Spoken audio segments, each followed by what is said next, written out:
You're listening to Kill Cliff's Hazard Ground podcast, with service members from across the military sharing their stories of combat and survival.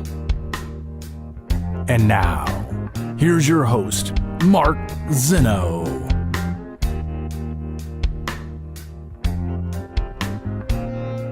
Welcome into the Hazard Ground podcast. As always, we appreciate you joining us each and every week. Before we get to this week's guest, who made the courageous decision to face his post-traumatic stress syndrome in light of very high-profile civilian circumstances. We'll get to that coming up. But obviously, a few reminders, as we always tell you. First of all, if you're watching this on our YouTube channel, we thank you very much for choosing to consume this podcast that way. Make sure you guys are following us on YouTube as well. You can check us out on Killcliff's YouTube channel. And download the Killcliff app and get us there as well, or killcliff.com.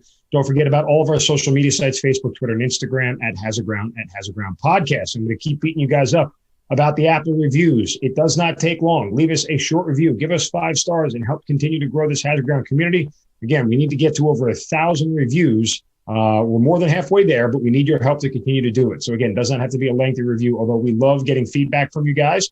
And we certainly like to share some of that feedback on our social media, on our Instagram and Facebook page. So if we get some good ones, we'll share it. But continuing to help grow that Apple Podcast reviews will help grow this audience, and we'll be able to tell some more of these great stories to as many people as possible. Don't forget about our promotion with Amazon. You can go to our website, hazardground.com. Click on the Amazon button at the bottom of the homepage or under the sponsors tab. You do all your normal Amazon shopping. And oh, by the way, it works on your smartphone. So if you go to hazardground.com on your smartphone, it'll redirect you to the app. All your credit card information is saved, so it's really user-friendly. But like I said, you do all your normal Amazon shopping. We'll get a percentage of what you guys spend, and then we donate a percentage of that back to some of the great charities and organizations that have been featured here on the Hazard Ground. Now on to this week's guest, an incredible story from a man who spent 8 years in the United States Army and left the military as a captain. He had one deployment to Afghanistan. He is currently the president of the Veterans Community Project, which is a fantastic veterans organization that does multiple things, including getting homes for veterans. But what makes his story so notable is that he was running for office. He was running for the mayor of Kansas City and pulled out of the mayor's race with less than a month to go to publicly announce that he was going to face his PTSD. And he is here to tell his story and continue that message for everybody. He is Jason Kander, joining us here on the Hazard Ground. Jason, welcome, man, and thank you for being here. Thanks for having me, Mark. Happy to be here. Thanks.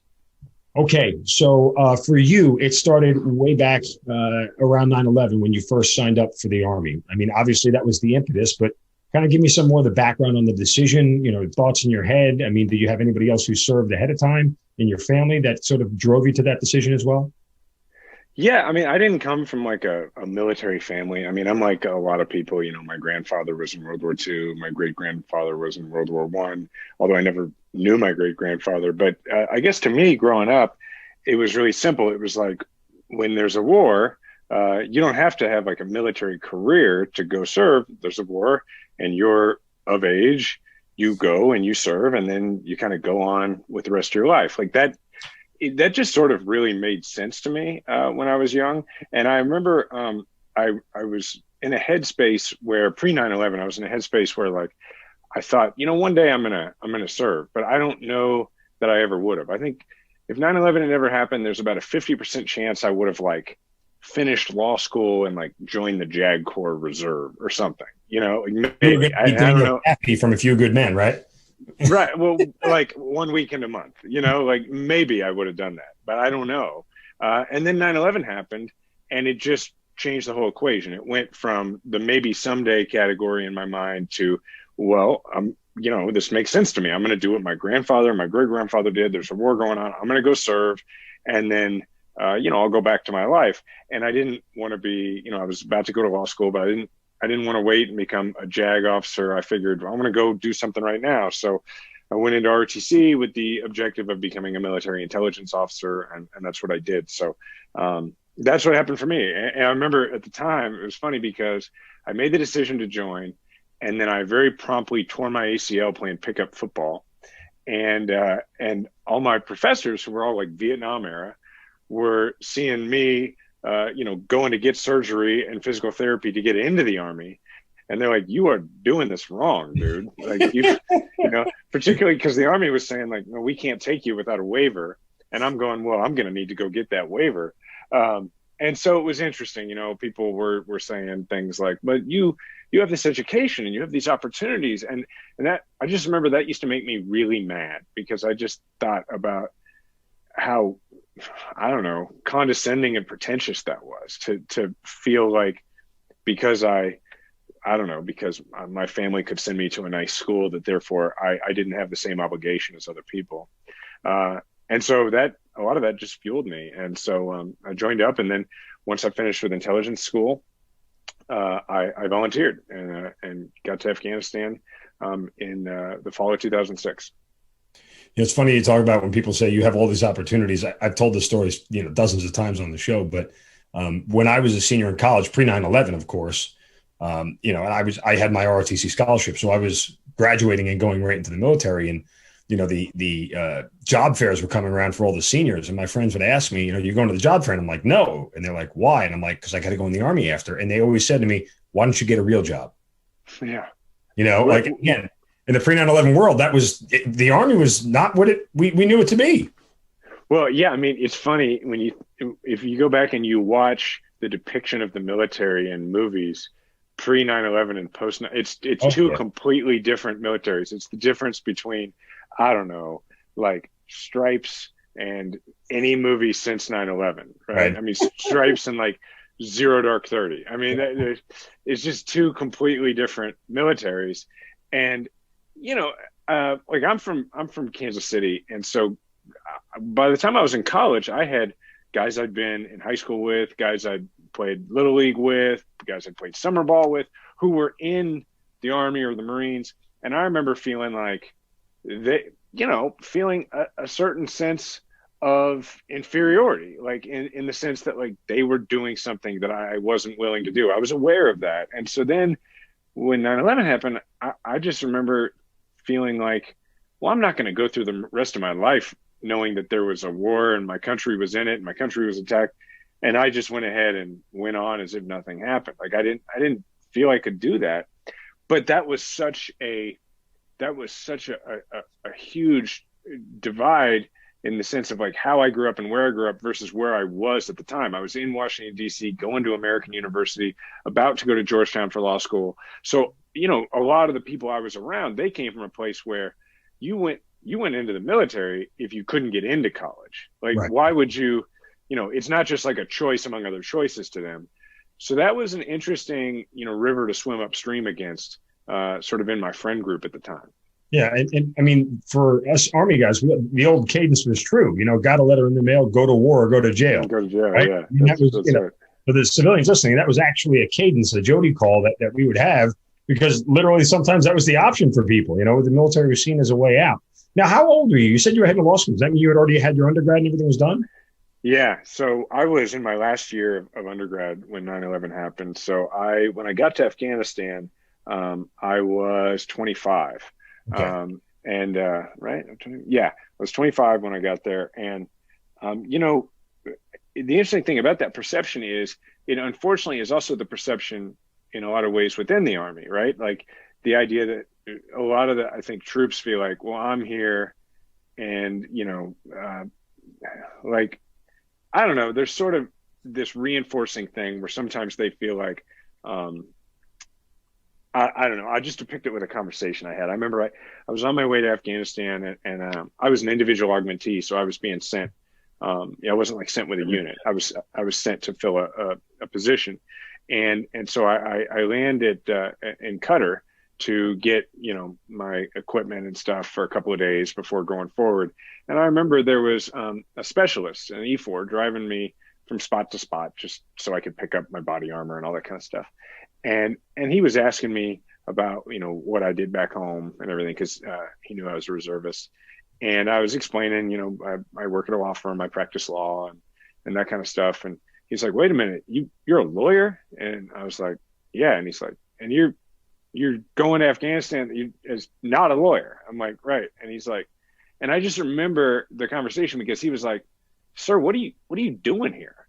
And I remember thinking the connection between like those professors and those people I had and this this E-Force perception of himself, right? Like that it had affected his perception of what he did. Instead of seeing it the way I saw it, which is like a profession, a very important one, they had made, these folks who felt that way had made him feel that way about what he did. And I just answered, I said, same thing you're doing. I'm serving my country. And I remember he thought about it. He was like, who is, sir? Like, but it always bothered me when I would talk to folks who, you know, sort of adopted that feeling as if, oh, well, I'm here because, you know, I wasn't doing something else. When the military we served in, that you still serve in, is it's a profession. I mean, it is full of people who are incredibly good at what they do. And in the vast majority of cases, if you put them up against the average person in a counterpart spot in civilian life, the military person in their professionalism would just smoke them. And that's the reality of it that I learned and proud I got to be a part of.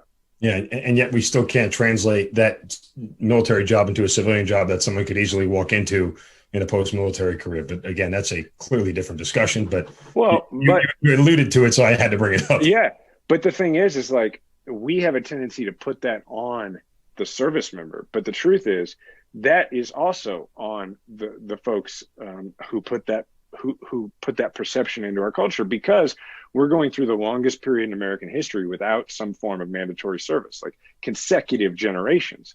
And what that means is the people doing the interviewing, the people doing the hiring, they're unable to look at a military resume and understand, like it. You know, I think a lot of people think, particularly folks who haven't served, think that it's a matter of being able to translate technical skills, like being able to look at an MOS and understand what job they can do in civilian life.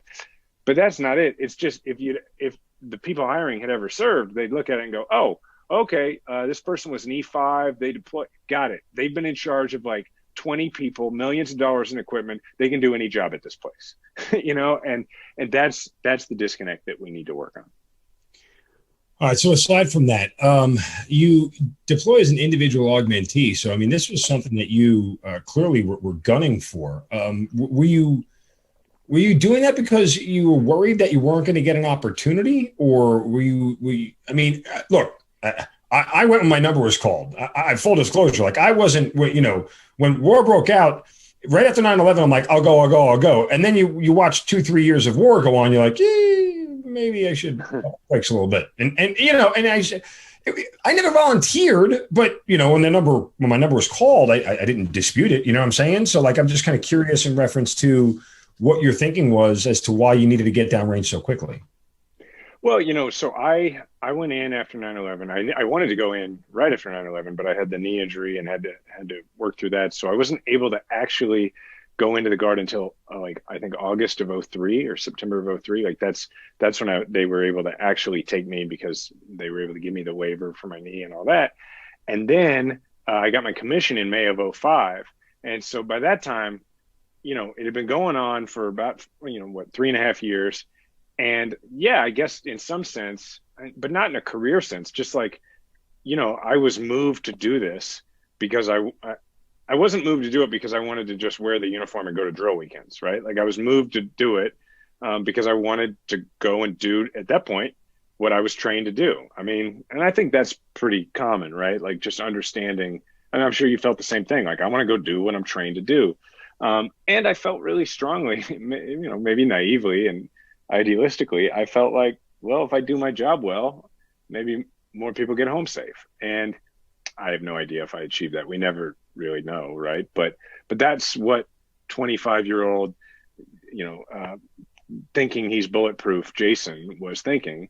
And so while I was in intelligence school, I was like trying to volunteer for deployments. And what I kept being told was, well, you don't have any experience. We want somebody with experience. And I was like, how exactly am I to get said experience? And finally what happened was I was able to hook up with U.S. Central Command, and they sent me over. What was strange about that for me was that that ended up meaning that I went on like a CENTCOM rotation, which was 4 months. And so then, you know, I always, and so for me, like, you know, it was a pretty intense 4 months, and I'm proud of what I did over there, but it was also something I had to reckon with for a decade afterwards, of having these symptoms, having these things, and knowing guys who went multiple times, knowing guys who went for a year and a half at a time. and just never feeling like I had any right to claim the mantle of PTSD, despite my really obvious, in retrospect, PTSD symptoms. All right, we'll get to that in a moment. I do want to talk about when you get downrange in Afghanistan. Where did you go? What was your mission? Sure. What were your expectations going in? Did you have any? It's almost hard. You probably know what I mean. It's almost hard to remember what my expectations were. Right? Don't die. The what? Don't die. That was my expectation. Yeah. Well, that was the goal, right? But yeah, I remember I got there, and the thing about being an intelligence officer is going through intel training, they would familiarize us with all this stuff and then go, but you'll never do that. Not until you get this kind of training or that kind of training. Because that's that, training and doctrine command world where everything works the way it's supposed to. And they tell you that that's how it's going to be. And then I got there, and I remember like my first convoy to, I got into Bagram, and then I was convoying down to Kabul, the Camp Agers. And I, as far as expectations, I remember I was expecting like armored Humvees and the stuff that we had trained with and everything. And what pulled up were unarmored Mitsubishi Pajeros. And they were like, this is what you're taking. And that was my first dose of like, this ain't going to be what you thought it was going to be or what the Army told you it was going to be. And so that's, in that 4 months, I, on average, was outside the wire for several hours a day, like 4 or 5 days a week. I was in an armored vehicle maybe 5 times. It was mostly in the Pajeros. That's what we drove around in the intelligence division, I guess, because they're lower profile and everything. But I got to Agers, and I reported to the J2, to the director of intelligence, and he had a bunch of Navy folks and everything, and I was a second lieutenant, and I was replacing an 05. I was replacing a lieutenant colonel as a second lieutenant. And they had this new position they'd created. He gave me a choice. He said, look, there's 2 positions I got to fill. One is an intelligence analyst on the night shift. Basically, you'll come in, you'll work for 12 hours, you'll read reports and write stuff up. And the other is a little different. It was a position where you would analyze, but you would also be collecting intelligence on basically bad guys who were pretending to be good guys in the Afghan government. It was an internal stability collection position where it was pretty much, they needed to know of the people they were working with in the Afghan military and government, how corrupt were they, in what way were they corrupt, and who were they tied to? And the only way to do that was to have somebody start going out and meeting with people. People listening to this will be familiar with the different disciplines of intelligence, right? You've got signals intelligence, which is SIGINT. You got human intelligence, which is HUMINT. So you got all the INTs. My boss, the colonel, referred to what we did as ThugInt. It was like we went out and we built relationships with thugs to get information on other thugs. And so, some of my time I was in street clothes, and I was making it up as I went along. I would go out, usually just me and my translator, in a Pajero, unarmored, and meet with folks. And, it was just a really regular drumbeat of knowing where the exits were, knowing how many guys there are between me and the exit, how many between me and my vehicle, like, that kind of thing. And so it was not, as far as expectations, it was not conventional combat that I expected. I also commanded convoys and that kind of thing, but I never got blown up, and I never had a bullet whiz by my ear. So the whole time I was telling myself, like, this is nothing. But in truth, I was spending my time just trying not to get kidnapped, and that has its own effect, as it turns out. By the way, blown up and bullet by your head, way overrated experience. Yeah, well, glad to know. You didn't miss much. And thankfully the bullets missed me, so it all works out. Yeah. Although the bomb didn't. I got hit by a couple of those. That said, was there a part that you can remember at the beginning of your deployment, or as you start to do these sort of daily interactions in civilian clothes, and you're starting to recognize the depth at which, and you were there in 05, right? 05, 06? 06, 07. Okay. So we had beheadings at this point in time. Oh, yeah. I was very aware of them. Yeah. Well, and again, I'll never forget. So just an anecdote story. I was attached to the SF when I got there, and you get all these plain Army briefings from the regular Army guys. And then when I got on ground in the SF compound, I got a whole different set of briefings from the SF guys. And the survive, evade, resist and escape, the SEER briefing that you get, that the SF gives you. They kept it very short. And he basically said, okay, if you get captured, don't. And that was the end of the briefing. Okay. Yeah. And he looked at me and he said, I'll be damned if I have my wife see my fucking head get cut off on TV. End of discussion. He goes, they will kill me before that happens. And that was the end of the brief. I said, okay, noted, got it. So if you get captured, don't just die trying to not get captured was essentially what they were saying. But that mentality, what I'm driving at, it's funny and you laugh and you think about it when you're in sort of a safe area of a tactical operations center, and you can laugh about it.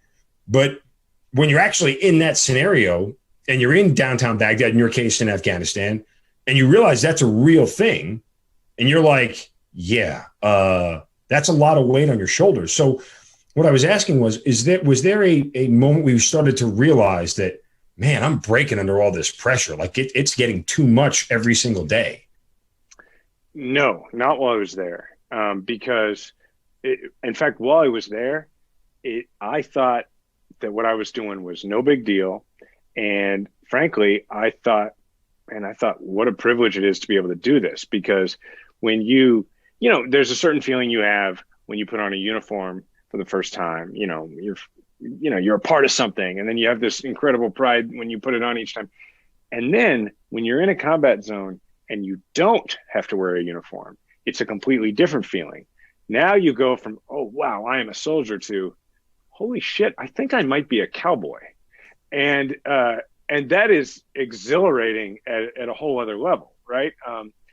And, there's also that thing, like I can remember being out in Jalalabad out east and actually being with a PSYOP team, and we had been doing stuff all day and we're all in street clothes, and we go into the chow hall at Jalalabad Airfield. And I remember going through there, and none of us have shaved or anything. And I remember the way, the folks were looking at us. I remember thinking, these folks are looking at us like, these dudes are the cowboys. And I remember thinking, they're right. And I can't believe I get to do this. And the reason I think that I didn't understand the level of pressure and the effect that it was having on me is because of that really necessary form of brainwashing that the Army does for all of us, which is the moment you get off the bus, they basically start to explain to you and ground into you that whatever you're doing is no big deal, and other people are doing more. And in fact, most people are doing more. It's much tougher than what you're doing. And so just get over it. And, I knew 2 or 3 guys who were also going into meetings without any backup with people of questionable allegiances who were much more heavily armed in places where nobody knew they were or where they were. I knew others doing that. So to me, what I was doing must not have been a big deal. And it was explained to me in intelligence school that I wasn't going to do any real stuff. Right. And so I didn't get that at all. And if anything, don't get me wrong, I understood there were moments where I was like, yeah, this is wild. Like, nobody is going to believe this when I get back. Right. Or like, this is like a movie, like when you're pulling into a spot and the guy driving, who you're rolling with on this meet, turns to you and is like, hey, by the way, at this place, don't call me John. My name at this place is that. You're like, okay, this is wild. Right. But I didn't have any sense for the effect it had. I mean, don't get me wrong. Like, I was scared. I had moments where I was like, I don't have to explain that. You understand the adrenaline rush. But it wasn't until the bird I was in landed in Qatar, and I woke up, on my way out of Afghanistan. I woke up and I had an unstoppable twitch in my eyelid, and it didn't go away for 6 months. And that was like, and then, the nightmares started when I got home, and they were pretty much always about getting kidnapped. And because I was aware of that same thing, I knew that there was no getting kidnapped as an American soldier, particularly, by the way, as a Jew who was an American soldier. Like, there was no getting kidnapped and then getting home. That wasn't happening. And I had the same thought. I'm not going to have my family see my head get cut off on YouTube. Not going to happen. And so in my dreams, I'd get taken over and over again. And so that's when I started to understand, even without acknowledging it to myself, oh, this had an effect on me.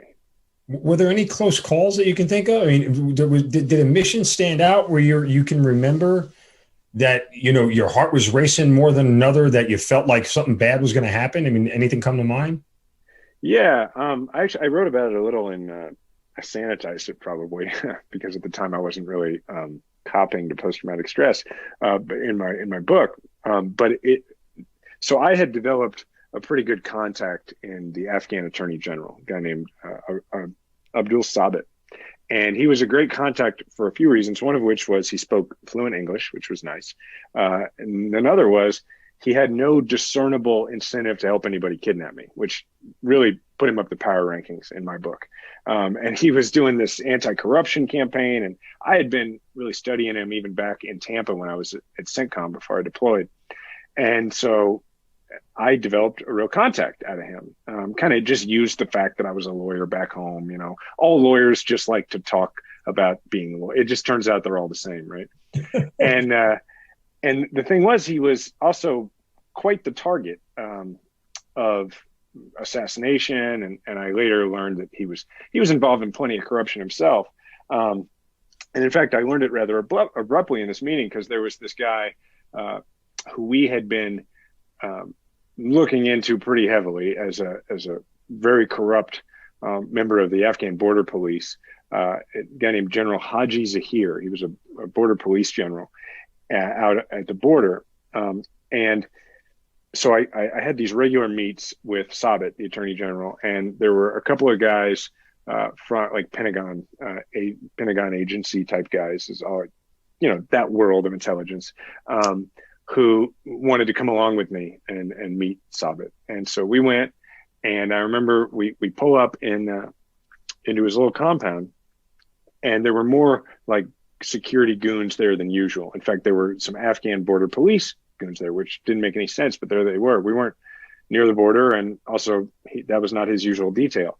So they come out with AKs at the low ready, and they're barking some stuff at us. And the translator for the Pentagon guys, and it was 3 guys total, including the translator who I was with. And the translator says, they're telling us to leave our weapons in the vehicle. And I remember thinking, I may be a second lieutenant, but I'm not an idiot. Like, I wouldn't want these guys to think that I'm that green. So, I put my rifle in there and I put my body armor in there because, it was generally pretty rude to go into a meeting with your body armor on, kind of made you seem like you didn't trust the person you were talking to much. But I took my You didn't trust the person you were talking to, for the record. I didn't, but if they knew that, they wouldn't talk. Right. And so, and you're right, I did not. So I took my 9mm and I tuck it into my waistband, and we go in, and so we go and we sit there, and after a minute or two, Sabit is like, "Oh, Jason, there's somebody I really want you to meet, a friend of mine who's here." And this guy comes in and he looks strikingly familiar, and he has that look of a guy who, like, in Afghanistan, you don't need to see their uniform or their clothes to know if they have money, right? Like, he was well groomed, nice teeth. I was like, I know this guy. Who is this guy? So then Sabit said, "This is my friend, General Haji Zahir." Now, this dude is like, running drugs at the border, playing footsie with Al Qaeda and the Taliban, and not out of ideology, just out of basic corruption and patronage. And he was known for, he's a killer. He was known for putting heads on stakes to intimidate other warlords and that kind of thing. And now we're going to have tea with him. And he knew that we were investigating him, and we knew that he knew that, all that. And then the goons come in and they stand behind him, and they're at the low ready. And he just starts to get, over the course of this meeting, really, really animated and really heated. And there came a point where my heart's like pounding out of my chest, and I'm thinking, did he speak in like Farsi or whatever? Like, he wasn't speaking English when you say he got animated? Yeah, he was speaking Dari through the translator, but I could also tell, and I knew about him, and I could tell by the way he was reacting that he knew everything we were saying before it was translated, right? He was doing this sort of a power move, and he's getting very animated, talking about being very critical of what's going on at the border, being very frustrated with the coalition. And I'm running through my mind, like, okay, what are the different scenarios where Sabit would bring this guy in? They go back together in Jalalabad. What's their deal? Is this a setup? And I'm starting to think, okay, these guys have AKs. We have pistols. If they're going first, we're toast. And I'm starting to think about which guy I'm taking first. And what do I do if one of the other guys I'm with goes first? And I'm like getting to the point where I'm about to just take one of these dudes out. And I'm thinking, am I allowed to do this? Like, they haven't shot first. I don't even know. And right about then is when he transitions into talking smack on all these other warlords in his part of Afghanistan, and how if we're gonna crack down on the narco trade, we got to arrest these guys and these guys. Now, we knew who all these guys were, but we acted like, oh yeah, we got to write all these names down. Finally, I realized his main objective wasn't to like try and get us to do what he wanted or kidnap us. Like, I didn't think at that point. It was mostly to try and get us to arrest his competition in the drug trade. So I just kind of let him think we were doing that. And we get out of there, don't shoot anybody, nobody shoots at us. I get to the vehicle and we open up the vehicle, and I watch the other guys reach in and grab all their pistols. They had left all their weapons in the vehicle. And I realized I was the only one of us who was armed. And I like about puked, because I was like, I almost just shot first and would have been wiped us all out, you know? So that was one that was kind of hairy. Yeah. So, with the benefit of hindsight and looking back on it, like a moment like that, do you look at that as like a seminal moment as far as where things start to compound from you? Like, can you tell with the ability to look back on it now that it's moments like that really are the ones that were the cause of your PTSD?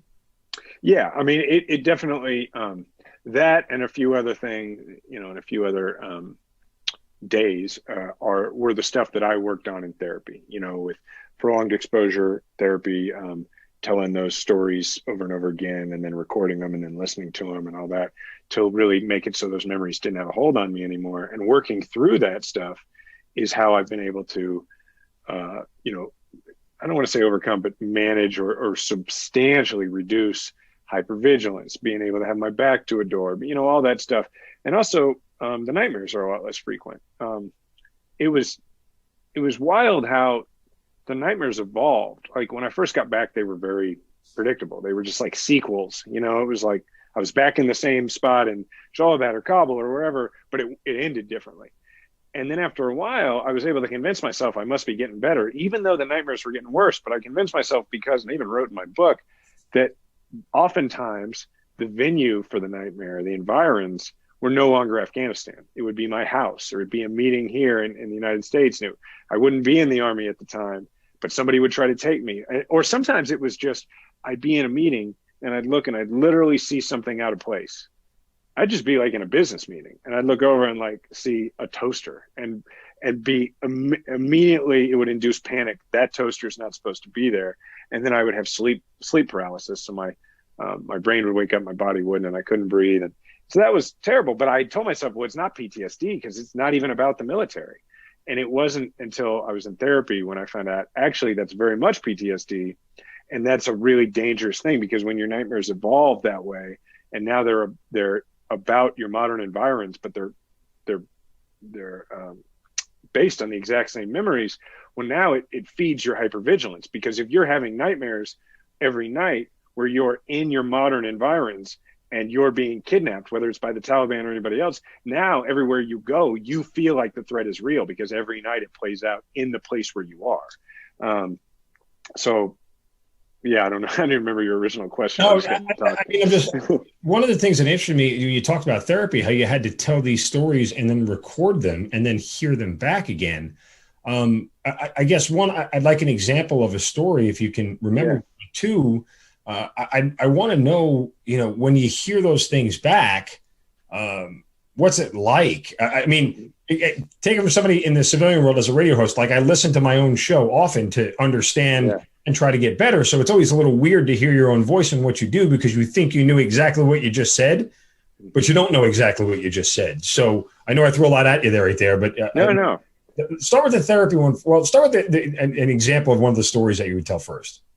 Well, so, you know, that story that I just told is an example, or, you know, a meeting I had in Jalalabad, where it just nothing really happened. But it's just the whole time and it was particularly the meetings that I took after that meeting, where I was much more aware now of the threat and that kind of thing. Or, being in Jalalabad, with a group of Afghan soldiers or Afghan recruits that we were basically administering a test to. I was with a PSYOP team, like an entrance exam to, and we were completely exposed. Nobody was supposed to know we were there. And, gunfire broke out really close to us. We didn't know whether it was coming our way or not. And just stuff like that, right? Like when just feeling really exposed and alone. That's the kind of stuff. Or sometimes it was like going into a building when there was no way back out. There was no good route of egress behind me. I was by myself, and I'm meeting with people who I know are bad guys. You go into those meetings and you're like, this is my job and this is what I'm going to do, and I'm dedicated to it. But, I'm really aware that the chance this ends poorly is probably very high. And so that kind of stuff, I would talk through those, and sometimes they would sound very mundane when well, the truth is I never told them to people before that, right? Like as a politician, I had 3 or 4 stories that I told because people expected to hear stories, and they were either highly sanitized or just the easy, funny stuff that people could deal with, nobody. And then I learned, as I'm sure you have, when people like civilians would be like I would be on the road for the campaign, like staying in New York at a fundraiser or something. And I might stay over at somebody's house after the event, and they'd be like, tell me some stories. And you kind of tell them one of the ones you're used to, and you're okay. And then like sometimes maybe you've had a couple of glasses of wine and you're like, I'll see. Okay. And you get into it, and then you start to feel the adrenaline. You don't feel comfortable.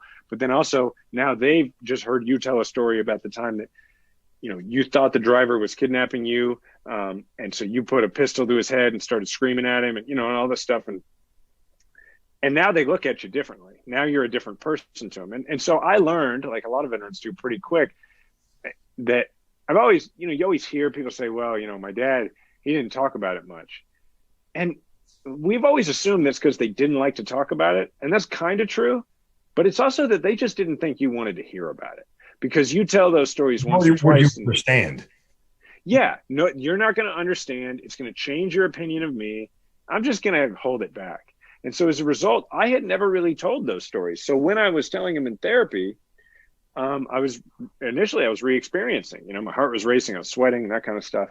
And then the more times I told them, and my therapist, what he would do is he would just act like every time I did it, he would just act like he never heard it.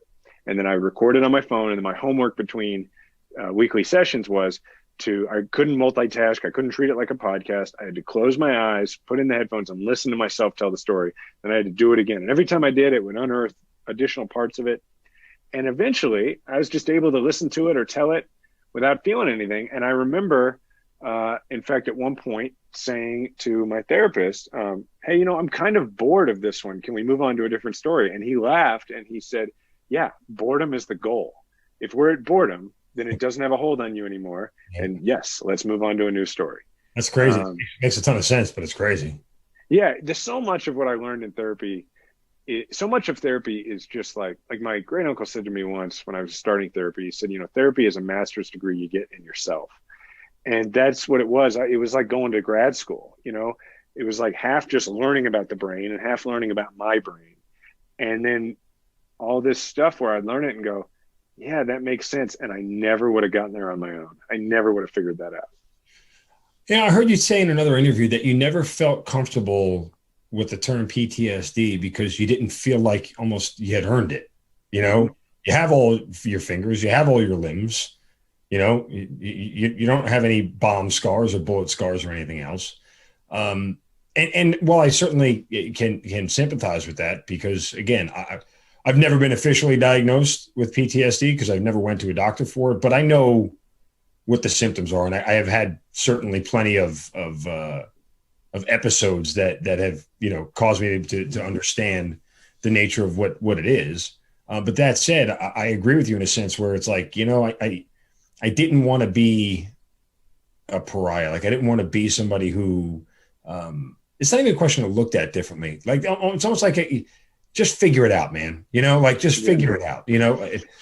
I'm looking at my friends who are missing limbs. They got problems. You don't have problems. Figure it out. So when you hear somebody else, say that, I mean, I see you smiling, but I'm also wondering, was that part of the hardest thing for you to overcome? Is that sort of mentality that you couldn't have this because you didn't deserve to have it? It was the hardest part of it. It's why it's why it got so bad for me. I waited 10 or 11 years to get treatment. And by the time I did, I mean, it was out of control. By the time I got treatment, it was because I was having suicidal thoughts. And when I first got home and started to feel these symptoms, had I just said, you know what, I should address this and gone and done it, would have been a completely different situation, right? But I was so dead set on the idea that I hadn't earned it. There's a few things about that. One, I referenced earlier the necessary brainwashing that the military does, right? I say necessary because in order for me to keep going into those meetings, in order for you to keep going out after you get blown up or shot at, for us to keep doing that stuff, which is, by the way, like completely against the survival instinct, right? It's completely counter to what we have learned. But it's not just that we're trained, and it's not just that we like love our brothers and sisters next to us. We do it because we're convinced that it must not be any big deal, because we've been told it's no big deal compared to what other people are doing. And that's important. It's necessary, because otherwise we wouldn't have anybody go do this stuff, and this stuff is important. The problem is when we're done doing that stuff, when we come home, nobody flips that switch off. Nobody sits down and gets through to us and said, hey, that shit was actually pretty crazy. And you're going to have some problems, because all that stuff we were telling you about, it's no big deal, we were lying to you because we had to get you to do the job. Nobody does that, or at least didn't for me. And so that was a big part of it. I like a lot of other vets. And that's the thing. I realized, a buddy who had already been through treatment and was kind of my mentor in the process, said to me, man, somewhere there's a World War II vet who was at D-Day, who was in the first wave, sitting in a VFW hall being like, man, it's no big deal. I was in the back of the landing craft. He's like, no matter who you are, there's somebody who did more. And what I learned in therapy was that doesn't matter at all, because my brain doesn't know what your brain experienced. And so ranking my trauma against yours or that World War II vets or anybody else's is nothing but a giant waste of time. For me, it was a waste of 10 years where I could have been more present with my family, where I could have been healthier, where I could have been doing so many things, where I could have been getting a decent, nice rest at least once or twice, right? But I didn't do it. I didn't address it. And then the last part of this is that we have now, at this point in this country, done a very good job of getting across the message that it is not weak to go and get help, that it's strong. I mean, we've said that so much that I don't think you can, I mean, you may find veterans who disagree, but you will not find a veteran who has not had that communicated to them. And most agree with it. What we have not done well is get across to people that you can get better. Because when you think about the depictions of PTSD, either fiction or nonfiction, whether you're talking about the news or the big screen, TV, whatever, you can think of almost none that are like, they got better. There's plenty of depictions of a guy who, kills his wife or robs a bank or develops a drug habit or becomes, or commits suicide. We hear about that every day. And what that does is, we've convinced people that it's not weak to go get help, it's strong. But what we haven't made clear is that you can actually get better. The PTSD is not a terminal diagnosis. That my depression was a symptom of my PTSD, and it was a symptom that came on after years of dealing with PTSD. And then my suicidal thoughts, that was a symptom of being depressed and stricken with PTSD for a long time. And now I'm in this stage of life of post-traumatic growth. And I literally got to a point where I was in therapy for a few months and was starting to do a lot better. And I asked my therapist, I said, why did I get better? Did I even really have PTSD? And he's like, what are you talking about? I was like, it seems like nobody gets better. If I got better, and if I'm getting better, it must not have really been PTSD. And he was like, this is the problem. Nobody understands that you can get better. We have no depictions of it. And he pulled out all these VA studies and was like, look, the vast majority of people who commit to the program and do the homework and show up for their appointments, they get better, which is to say the symptoms no longer disrupt their lives. And I literally didn't know that. And so now, I'm writing a second book because I feel like I have an important role to play now in, setting an example of, you can get better, so that I think more people will get help if they realize there's something on the other side. In talking, one of the things that has sort of resonated with me, do your flashbacks, or did your nightmares, like, was it harder to talk about them sometimes than the actual events itself, like that? So I have had multiple incidents since my deployments, that I remember so vividly, and the flashbacks and the reaction and what happened and the circumstances around me almost haunt me more than anything that actually happened overseas does. Does that make sense? Yeah, because it's that fight or flight thing, right? That you were in a weird sense, you were kind of ready for it then, when it happened. Your brain didn't process it then because of the survival instinct, right? Like for me, when, that day where I got so pissed that those guys didn't bring their pistols into that meeting, because, like, who the hell goes anywhere in Afghanistan unarmed? But anyway, and I was super mad, and I almost puked, and all that stuff. By the time I got back to my rack at the end of that day, I slept fine. Like, that was over, right? Because there was a job to do the next day, and I was just doing the job. I was in it. It wasn't until I got home that.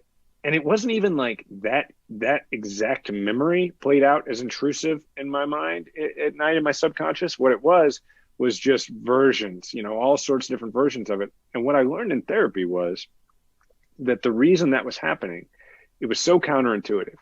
I even wrote in my first book that I had solved this problem, which I said in my book was not PTSD.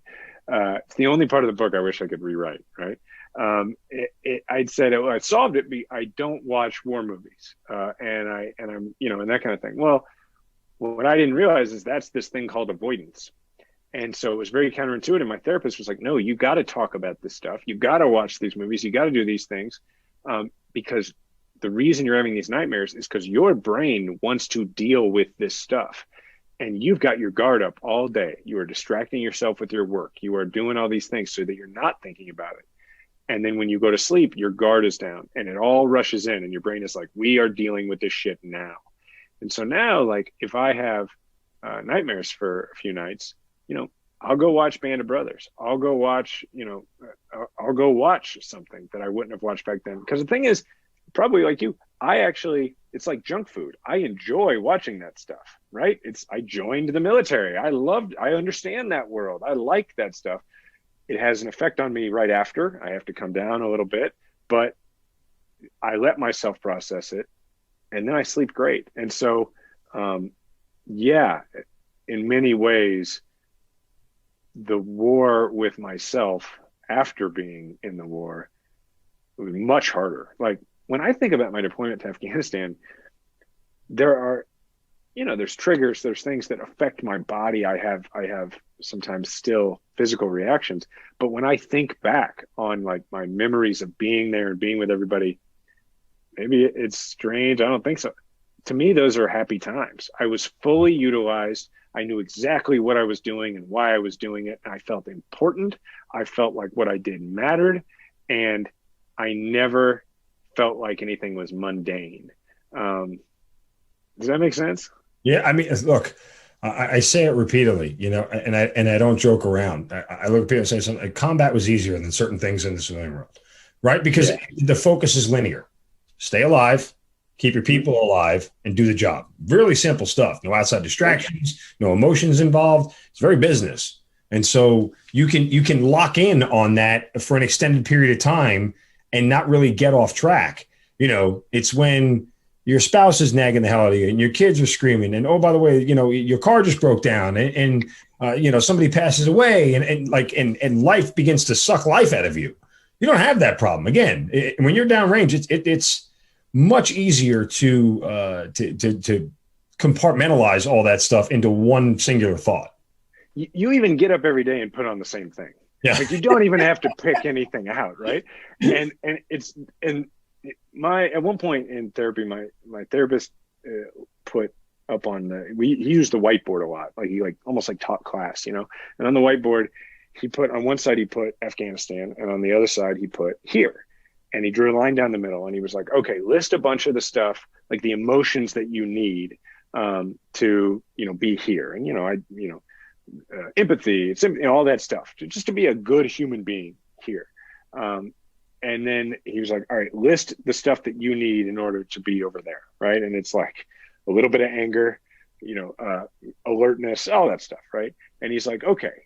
And he goes to the Afghanistan side and he said, this stuff is so you survive, right? And I'm like, yeah. He goes, and it worked, right? Like your brain learned that this worked. You survived because you did this and only this. I'm like, yeah. He goes, what if you switched them? What if you took all this stuff from the here side and that's how you were emotionally while you're over there? What would happen? I was like, I'd have got my head chopped off. Very simple. And he's like, right. He said, your brain understood that was simpler. And it's like, to me, I always compare it. It's like having only needing like 2 clubs in your golf bag, right? It's like over there, like you need your driver and your 7-iron. Like you're not putting at all, and over here, like now you're on this course, you need all these clubs and you don't even know how to use some of them. And frankly, by the time you come back, you didn't think you were going to use them ever again. So like, you don't even remember how. They may not even be in your bag anymore. And that's why, like, there's still a part of me, and I'm sure a part of you that's like, I just want to go back there. It's simple. I understand that world. Yeah.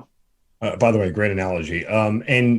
Going back to it, this thought came back to me, going back to when you talked about how, ranking or comparing your trauma versus somebody else's. Part of that happens in the military because everything is ranked and listed and put in order. We have a rank structure. We know who's above whom, right? We wear badges and awards on our chest, on our regular uniform, airborne, ranger, Pathfinder. Yeah. You can see it. It is ingrained in your head to compare yourself versus your peers and superiors. If you want to be here and you are here, this is the things you do to get there. Like that is part of our culture in a rank-based organization. So you're never going to, and it's so ingrained in us. We even translate it to the civilian world. Like that's how we think, even in the civilian world. I got to do 1, 2, 3, 4, 5 to do this, and I'm good, because that's what we are taught and how to do things. Quote, by the numbers. Not only are we taught that, we are also taught that if you act as if you have any of those accomplishments or achievements or whatever that you don't. Well, that's stolen valor. And that's like, I'm sure everybody listening to this probably serves, so I don't even have to explain that. Like, there's nothing worse, right? Like that's as bad as it gets. So to me, I felt like if I hadn't earned post-traumatic stress with the brand of combat that I saw, but I said I had post-traumatic stress or admitted it to myself, then to me, that was absolutely stolen valor. And that was something I was never going to do. And when I had my very first intake at the VA, my second intake, actually, it was with a clinical social worker. And she was just asking me the standard questions and about my deployment and all that stuff. And I was sitting there re-experiencing as I talked about it. And finally, she looks at me and, I went and got a drink of water, calmed down, came back. And she's like, why did you think that what you did wasn't combat? And I was like, I explained, well, the same stuff I said to you a few minutes ago. And she's like, let me get this straight. Or she asked me, she said, what do your friends who were blown up or were shot at on a regular basis, what do they say about what you did? And I said, well, they usually say they could never have done what I did, but I assume they're just being nice. And she's like, look, what they did absolutely is combat, absolutely can be traumatic. She was like, and I had to have somebody explain it to me this way, hear it this way. She said, you were in the most dangerous place on the planet. You were pretty much by yourself, maybe you and a translator, for hours at a time. Nobody knew where you were, so nobody was coming to help you, and you knew that.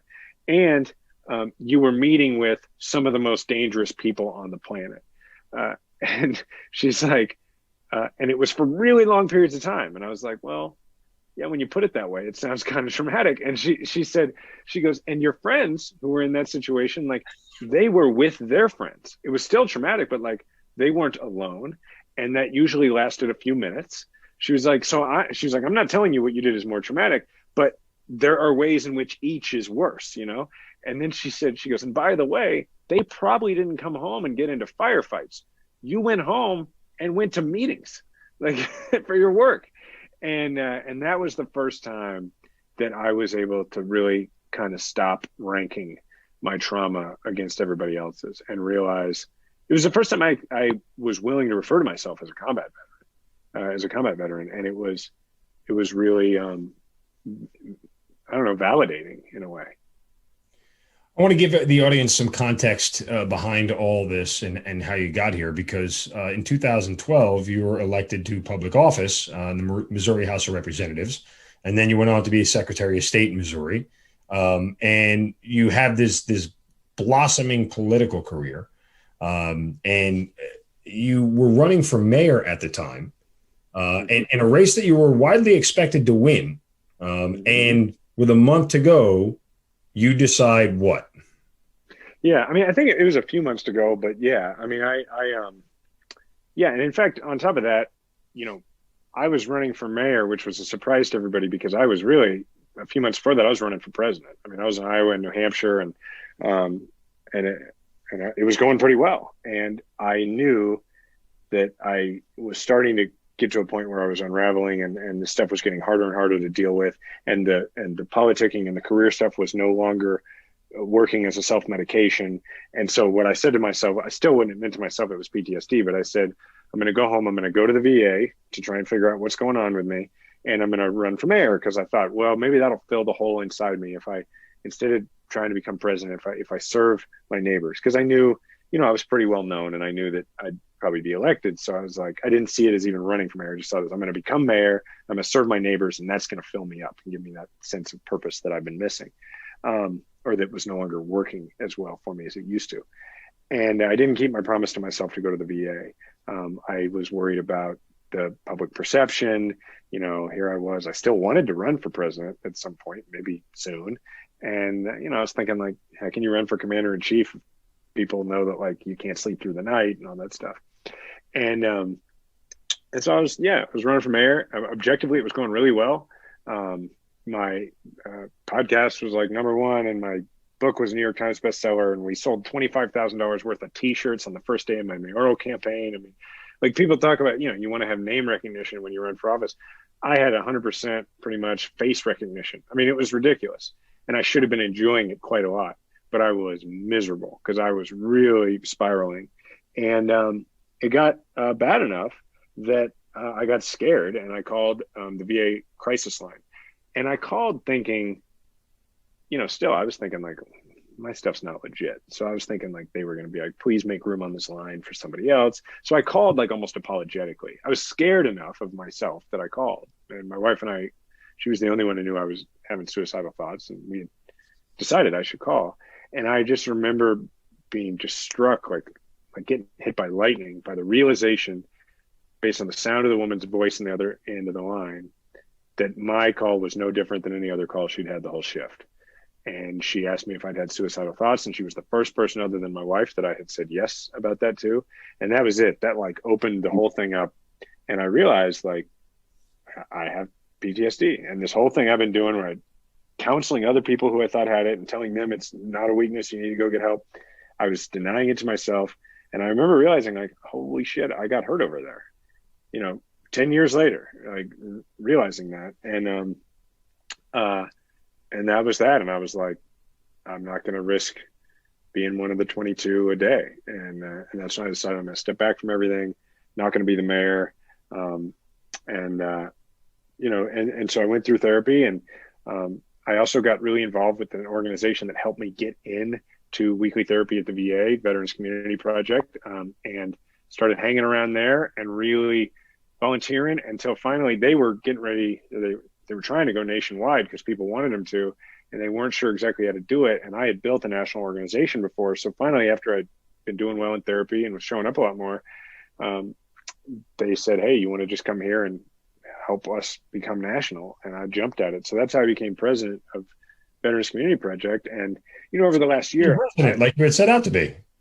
Yeah, just like it, man. Hey, I got to throw out the first pitch at the Royals game the other day. So because of this job, so that's very presidential. but yeah, no, it's the best civilian job I've ever had. I'm really enjoying it.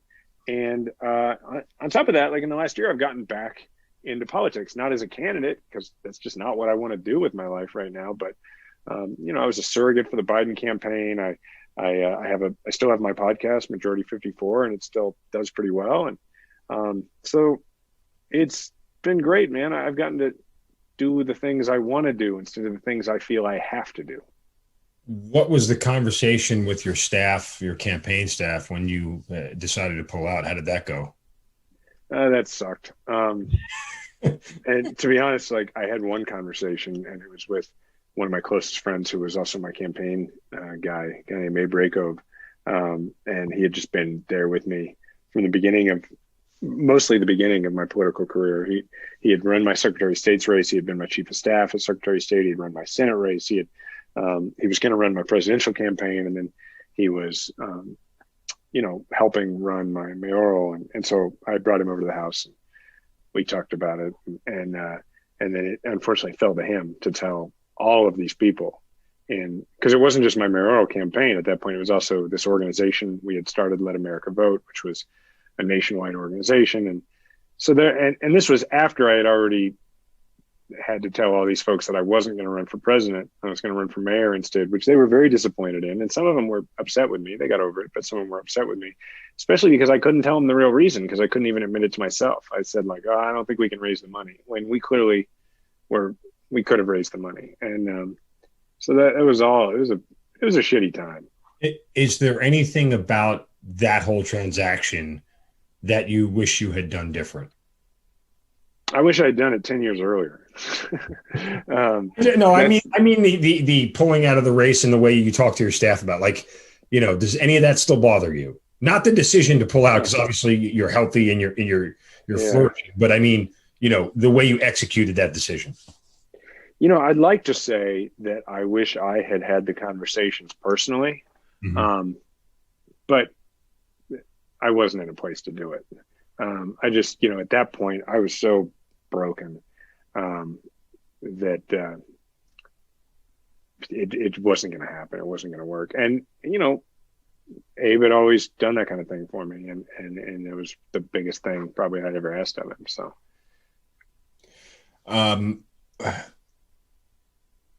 What would Jason Kander now tell Jason Kander in Qatar getting his gear about his deployment? And would there be anything he would tell him to prepare for, how to sort of avoid the PTSD he was going to walk into? That's a really interesting question. I don't think so, because honestly, if I had known the effect that stuff would have had on me, or if I had gone into it with that knowledge of what might happen, I might have proceeded differently. I might not have closed myself off emotionally in a way where I might have got hurt. I might have got kidnapped. I might not have been, careful enough. One thing though is I do think, I wish that I had had a real education on PTSD before deploying, and I wish more soldiers had it, because what we do is, I know we do better briefings now than we did then. I mean, the full briefing I got on PTSD was they brought in a chaplain to intelligence school, and he happened to mention it, and he was like, PTSD is a normal reaction to an abnormal situation, which solid description, but it's not exactly a PTSD briefing. And I just think if I knew, either like right after I deployed or whenever, if I knew just some of the basic stuff that I went on to learn from my therapist that weren't even particular to me, just basic principles of what PTSD is and how the brain works and how it reacts, not only would I have been able to notice it in myself earlier and go and address it and not let it become so malignant as I did, I would have been able to sense it in the people around me much sooner and would have been able to look out for them. So I guess if I could change anything, I just wish I would have known more of what that stuff looks like when it happens, so that when I got home, I could have taken it more seriously. Here's what I would have told myself in reference just to PTSD. And even though it's not acceptable, learn to take a knee. You don't have to go on every mission. I was good at telling my other guys that we got into firefights and I mandated, you're not going out next one. You're taking a break.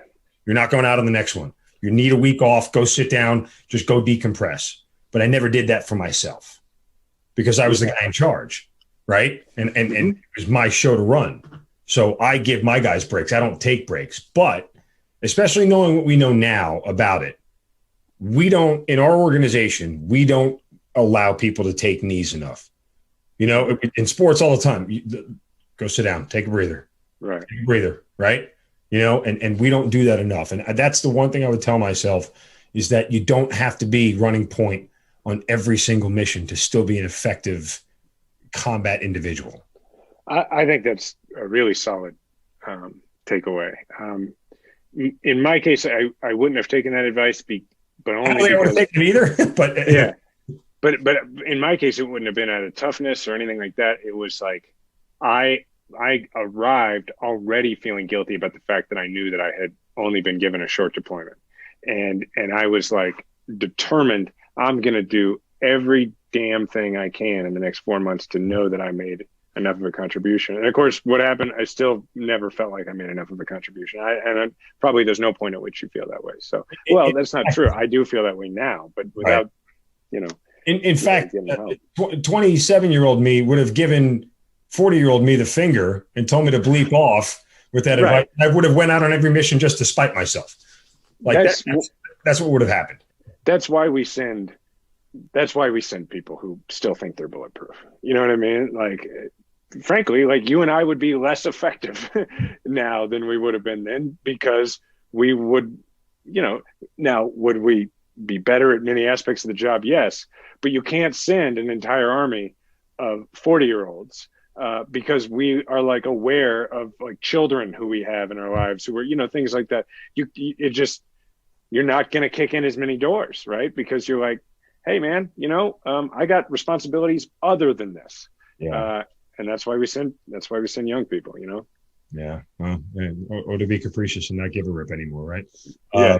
Yeah, you could imagine an army of 40-year-olds going in there. Dude, I got to take a dump. Hold on a second. It would just smell like icy hot all the time. That's all it would smell like. All right. So you pull out of the race, and you end up getting the Veterans Community Project. And that's where you end up working. And so this organization does a variety of different things for veterans. Why don't you elaborate on it a little bit more for everybody? Sure. So Veterans Community Project was started by a group of combat veterans, not including myself at the time, a few years ago in Kansas City, initially to address the fact that there were so many folks who were falling through the cracks of the system. And they initially just created a walk-in operation where any veteran could come in, regardless of the nature of their service, regardless of the nature of their discharge, didn't matter, and qualify for 100% of the services. And the services were all and still come from community members who just want to do more than stand up and applaud somebody on the Jumbotron at a ball game. Like whether you are a mental health professional or you cut hair or you're a mechanic or a dentist, you can come to VCP, Veterans Community Project, and you can do what you do for veterans. And so we're able to, you know, not worry about navigating the system and just get people help right away. Then they did that. It was very effective. They were treating thousands of folks in Kansas City. And then they realized there were a bunch of homeless veterans and they couldn't understand why so many of them wouldn't take advantage of existing homelessness services. So they did something nobody had ever done. They went out and actually asked them. And they found out that it was a couple of things. One, a lot of them didn't feel safe in a group living environment, like a homeless shelter, for obvious reasons, right? If you've been in the service or especially if you've been deployed, you're not going to sleep around strangers, you know, particularly when it's like all your worldly possessions are with you because you're homeless.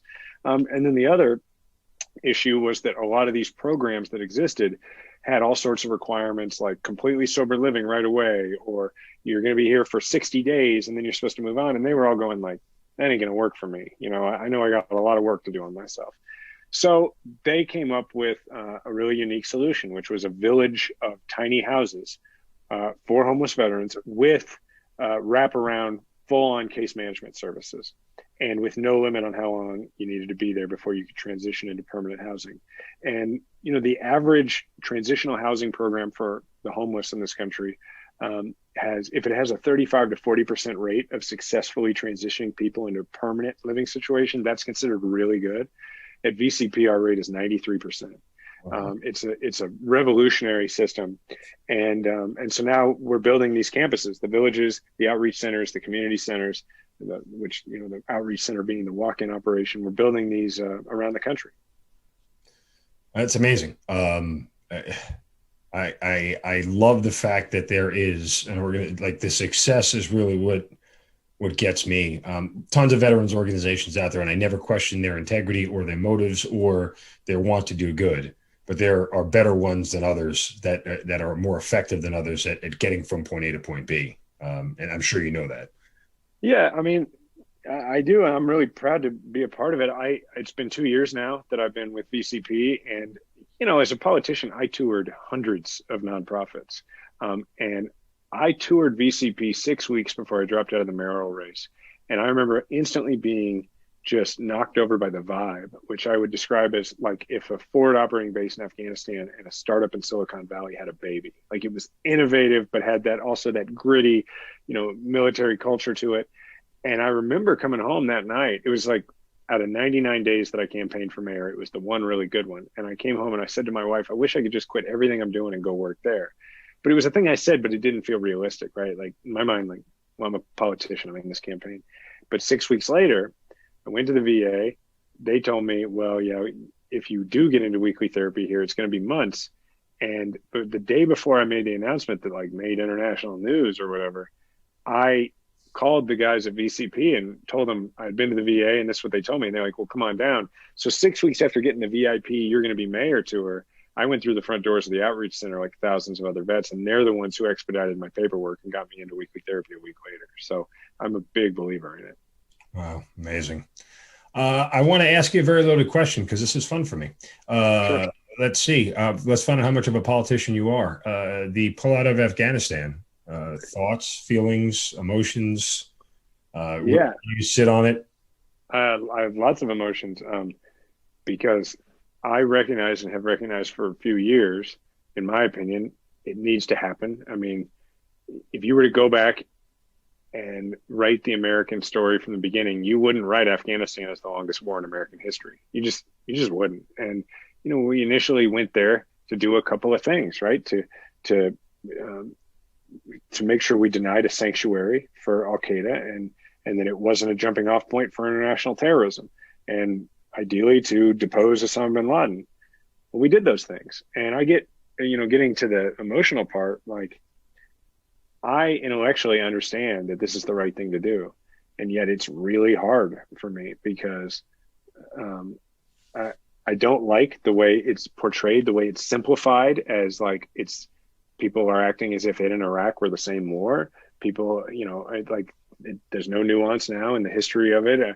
People are comparing it to Vietnam. And I'm like, hey, there was mission creep and there were all sorts of problems with it, but we did the shit that we were supposed to do, right? And on top of that, it's just hard because I understand what's going to happen. I understand that it's the right thing to do, but I also understand that it means that there's a lot of people who I worked with, people who were brave enough to be a part of the Afghan government and a part of the Afghan military who, if they're still alive, may not survive this next phase, and their family may not survive it. And that's really upsetting. Like, when President Biden made the announcement, I was glad intellectually that he did. Objectively, I knew it was the right thing. And I also scheduled an appointment with my VA therapist to talk about it because it had me really irritable and really upset because, and so I don't know, that's my own. I was highly irritated when the White House press secretary last week said, for a war we didn't win militarily. Oh, bullshit. Like, see, this is what the nuance is, okay? Strategically, there's an argument we didn't win it. Operationally, there's an argument we didn't win it. Tactically and militarily, we kicked everybody's ass in every battle we got into. Like, that's the nuance for me that bothers me. And I find it insulting that there wasn't a lot of clarity made in that because the military people were who we were talking about. I hear you, but do you remember the question that Jen was asked that she was responding to? It was, will there be a mission accomplished moment? Right. It was, will you be having a celebration? She said there would be no mission accomplished moment, referencing the George Bush. Right. And so in that sense, I understand the answer, right? Because I don't like, I am good with us like at some point having parades or whatever, but like coming out when we know what's going to happen with us coming out, yes, what I just said, I stand by. Like we accomplished those missions, but we accomplished those like a decade ago. Yes. You know what I mean? And so I do think it's important that we acknowledge that the mission creep was a mistake. That deciding we were going to turn, Afghanistan into like a democracy, and that was a mistake. And I just feel it would be disingenuous to celebrate the pullout, but I think that shouldn't, and maybe there would be better phrasing for her to use, but I hope what she was trying to get across, I believe what she was trying to get across was that would be like cheap, Yeah. I mean, I 100% agree. Look, I was there for the closeout in Iraq in 2011. And okay. Yeah. I can tell you, there were 06s and 07s with like a cat with claws in the rug, trying to stay as long as possible. Yeah. Yeah. And, it was described to me in a way, and I'm not a sailor by any stretch of the imagination, but the term hull velocity is what they used. And the hull of a boat depends on, will dictate how fast it can go. We reached hull velocity in Iraq about 2008, 2009. Nothing was going to get any better. And we hung around for an extra 2 years, only with diminishing returns, to get nowhere. And again, going back 5 years later after the first time I saw it, I could tell, man, it's gotten worse. It didn't get better. It got worse. I could see it on the ground with my own two eyes. So I was well aware of that. And I was in favor of the pullout. And again, I'm with you. Mm-hmm. Let's get out of Afghanistan. The messaging to me is what has bothered me all along. And even the Pentagon press secretary talked about how, the Afghan Air Force and this, that, and the other. I mean, what the one thing that they don't have, and you would know this, the intelligence is everything.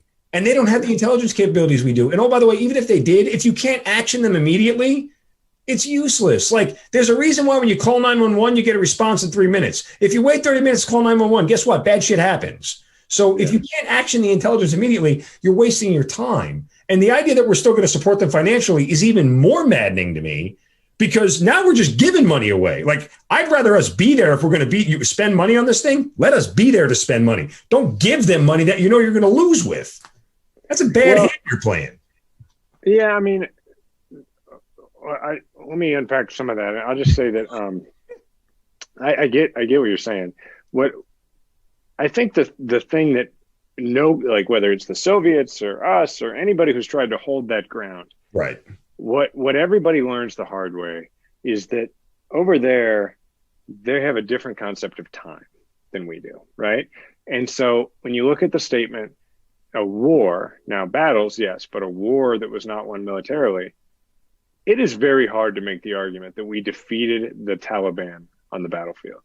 When the Taliban right now, as we leave, is actively taking the north and taking all these places where they had not previously been. Now, yes, like tactically, sure. But at the end of the day, like the Taliban is going to have a shitload more power, possibly all the power, and we did not intend for them to have. So if that's the case, I think it's a factual statement, but that doesn't mean that, and she didn't say this, so, which is good. It doesn't mean that it wasn't important. There are young girls who got educated in the last 20 years. There are, lives that were saved. Unfortunately, there were a lot of lives lost, but there were good things that came out of it, even though mission creep, I think, is a mistake. So yeah, but the point of all this is you and I are able to have this conversation at a level of depth that recognizes that treating this like it's Vietnam from the beginning, which is how a lot of the media wants to remember it now, because it's simple, is just wrong. Like it just doesn't make any sense. And even treating it like Iraq, when they're two completely different wars with two extremely different populations. Yep. To me, that stuff bothers me, because that's how we make these mistakes again, is when we don't understand what happened at all, Yeah. And to your point, as you said earlier, the nuance is gone of all this, and that presents some problems. And we tend to broad stroke things, and that presents some more problems. And look, there'll be people writing, papers on this in their war college class and their, combined general staff college courses. about all this one way or another, whether it was good, bad, or indifferent. But at the end of the day, what'll always stay with me is that they're both Iraq and Afghanistan. The reasons why we went don't matter. The reasons why we left don't matter. What matters is the people who walked on that turf, who bled on that turf, who died on that turf, that nothing that they did is ever undersold in any political sense. That's what hung me up, the militarily piece, because again, when I hear militarily, I'm looking at it in the context of battle space, in pure battle. And from that standpoint, we always held superiority. We always got more bad guys than they got of us. Maybe that's too simplistic in the way I look at it, but it's not for me. It's for the others. Yeah. You and I have a different context, right? I mean, you got to remember, like, somebody who wasn't there and didn't, it's hard to describe, right? Like, how do you describe, not winning, but not, you know what I mean? Like, how losing. Yeah, it's very hard to describe. And, I sympathize with anybody who has to stand in front of the entire world and describe it. It's very difficult to do. And also I know Jen, and I just like her, and I think she's very well intentioned. And I will tell you, on the other side of that is, like, what we've had in the past is like, no, we're going to stay there because we're winning, when we weren't, like, we weren't accomplishing our overall objective. And, I just think back to it got very politicized. And so it's unfortunate, but I think back to what John Kerry said to Congress, a young John Kerry, after Vietnam. He said, how do you ask a man to be the last man to die for a mistake? Now, I'm not saying Afghanistan was a mistake in the first place, but at some point us being there was not wise. And how do you ask somebody to die for that? And that's the one thing our military is bad at, is leaving. Yeah, because we're not built for that. It's the dawn of time. We know how to point at shit and we blow it up. Yep. And that's why we have to have responsible civilian leaders to make those calls. Let me ask you one more question politically. It doesn't have to get in depth, but sure. The military has become a bit of a political prop, used in many different ways. Some blatantly egregious, others, that there might be some necessity to it. For years, we've tried to bridge the civil-military divide, and I feel like the pendulum has swung so far back in the other direction that now you're getting negative returns on it. Where do you sit on the military being used as a political prop, and how do we get away from that? I cannot stand. I think of it as the yellow ribbon car magnet thing. You remember after 9/11, you'd see all those yellow ribbon magnets that said, I support the troops. And I was like, you supported a manufacturer who makes yellow ribbon magnets. You didn't do shit. It's why I love the place where I work. Like, our motto literally is be more than thankful, be involved, right? Like, just saying it's nice. Thanks for saying thanks, but it doesn't actually do anything. And there was a point. You feel better than it does us. 100%. And it's for you, not for us. Oh, look what I just did. I was so nice of it. Okay. It's not that, like, I don't like it when people say thanks. It's just like, I'm not like, okay, we created some good. I mean, just thank you. It's nice. It's nice of you to say, but there was a point in my political career when I decided, it was like, I think in 2012, I decided I would not do any more events like that. I went to an event and it was like a photo op, and it was with a bunch of veterans. It was a round table, and the politician who put it together was well-meaning and all that. But I remember just feeling just gross about it. And I said to Abe, my chief of staff, my campaign manager at the time, I was like, I'm never doing one of those again. I will go and I will do any veterans event as long as it's meaningful. If it's about an organization that's doing something. But if it is just showing up and the point of the event is me taking pictures of veterans and reminding people that I served, I'm never doing that again.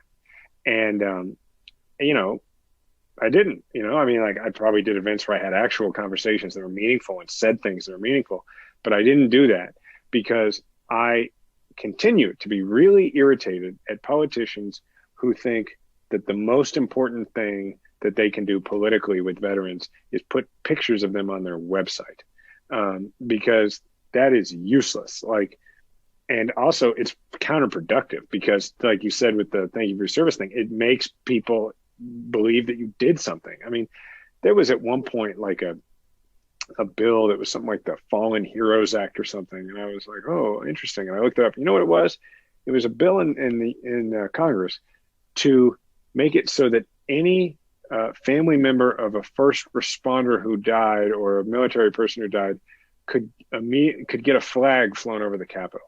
And they had the fucking audacity to call that the Fallen Heroes Act. And that's the kind of, sorry, I can get really exercised about this. No, I'm with you. Yeah, this stuff is useless. And it's like, I in my 2016 campaign, there was a controversy around the fact that I said that I had no use for veterans being used as props. And they tried to come at me with like, these veterans, they are not props. They are human beings and you should respect them. And that shit didn't wash at all. Because I was like, yeah, remember, I am a veteran. I actually get to say this whenever I want. And you're using them as props. And yeah, so I have pretty strong feelings about that. Yeah, I mean, I'm with you 100%. I've railed on this on my radio show. I've railed on it on social media. I ban every single military appreciation night. Get rid of it. Okay. Detach the military from every professional sports league. Don't want them anywhere near any of it. Because again, all that you're stealing goodwill. And not only that, you're actually buying goodwill because there's a sponsor attached to all that crap. And it's great brand. When you get a 6-figure check to go have a veteran walk out on the field because it's brought to you by the Home Depot or whatever else, bite me. Like, honestly, you're using us for your financial gain, and the public gets to think, oh, that's so nice. They care about the veterans. No, they don't. They care about money. So here's my one caveat to that, because now I raise money for a veterans nonprofit. If 6 figures or whatever in that scenario goes to an organization that's doing something for veterans, well, then by all means, brag about it. By all means, put a video in your nationwide commercial of somebody coming home from Afghanistan and being greeted by their dog, as long as at the end of the commercial you can say, and that's why we gave this much money to this organization, or that's why we did this. But if it's just like, just actors, and it's just because you want to play on that, like, not cool. Like, I'm not okay with that. Brand association is fine, but there's got to be meaning behind it. All right. Well, look, we could go on with this for hours. You've got an ally. Just know that. All right, good. I enjoyed this conversation. Thank you very much. I got a full diatribe on using the military. It's probably to be double the length of this podcast. But anyway, okay. Again, the book that you have out, your memoirs called Outside the Wire, New York Times bestseller, the podcast Majority 54. I know you're working on another book, correct? Yeah, I am. Okay. When is it due out? Do you know? July of next year. So a year from now. So I got 3 or 4 months of actual writing left to do. Good luck with that. Thanks. Yeah, I'll probably never write a book, not unless it's an audio book and I can talk my way through it. As you know, I'm a talker. But Jason, it helps. It's been great talking to you. Thank you so much for shedding so much light on PTSD, what it's about, and how it affected you and how it changed your life and how you're recovering from it. And I'll give you the final thoughts. Really, if anybody who thinks they're suffering from PTSD, your words of advice for them. My advice is, if you think you might need some help, you do, and it is worth it. That it can feel overwhelming, the idea of going and doing that. There's so many reasons you can come up with and be very creative, and I was, as to why you either don't need it or you're not. I do probably need it, but somebody in my position can't. No, like, you're missing the opportunity to just really live your life to a much greater degree and enjoy it and be present with your family and your friends. And it's really, really worth it. So go do it. Go to Jason's website, Kander, KANDR.com. I hope to see you back on a ballot in the future, only because we need folks like veterans like you and I who can have level-headed conversations with people who disagree and still come to an agreement together. We need people like that at the top of this country. So I hope to see you back on the ballot very soon. Well, thanks, man. I appreciate it. Jason Kander, thanks for being part of the Hazard Ground. Thank you. Once again, make sure you follow us on other social media sites, Facebook, Twitter, and Instagram. Don't forget about the Apple reviews. Download the Kill Cliff app. Check us out at killcliff.com and our Hazard Ground YouTube channel. We'll see you guys next week. You've been listening to Killcliff's Hazard Ground podcast, hosted by Mark Zeno. If you have an interesting story to tell and you'd like to be on the show, send us an email at producer@hazardground.com. And if you like the show, don't forget to subscribe, rate, and review on Apple Podcasts. Thanks for listening. We'll see you next time.